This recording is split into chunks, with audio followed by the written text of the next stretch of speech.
Hail, Henry. I hear you've become a daring tourney fighter. Don't you want You're a little full of wager surprises. on the ratte tourney? Wouldn't you like to take a... I'd love to.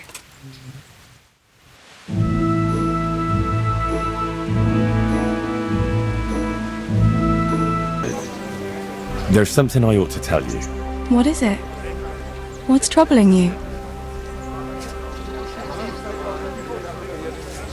I'm not quite sure how to tell you, so I'll just spit it out. Sir Radzig Kobyla is... my father. And King Wenceslas is my cousin. You really had me going. No, I'm serious. What? But, Henry, how on earth could... I know, it was a shock for me too. It turns out Sir Radzig and my mother had some... romance. Of course, he couldn't marry a commoner. And your father? I mean the blacksmith. God, that sounds so odd. I mean Martin. He knew Sir Radzig from way back. Martin... Pa married her before I was born, to protect her reputation, and raise me as his own. And Sir Radzig allowed it? Sure. Actually, I get a feeling the whole thing was agreed between them. Sir Radzig was glad she wasn't left alone with a child. My God, Henry, that's just... And what will that mean for you? I honestly don't know.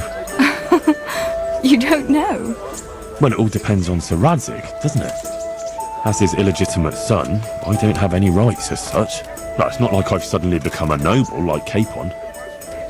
And even though Sir Radzig has publicly acknowledged me, well, sort of, it hasn't really changed anything. And if Sir Radzig decided to make a real noble of you, would you want that?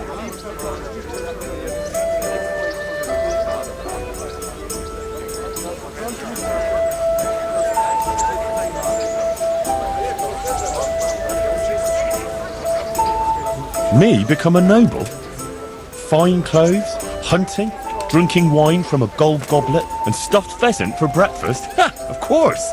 Who wouldn't want it? I think there's a little more to it than that, Henry. You'd have huge responsibilities. True. But anyway, it's not important what I want.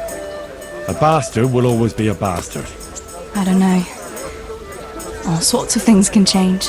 Would you still care for me, a common millmaid, if you were a nobleman? Of course. I'll always be fond of you. Nothing will change that. I'll remember that. I hope you won't regret those words. No fear of that.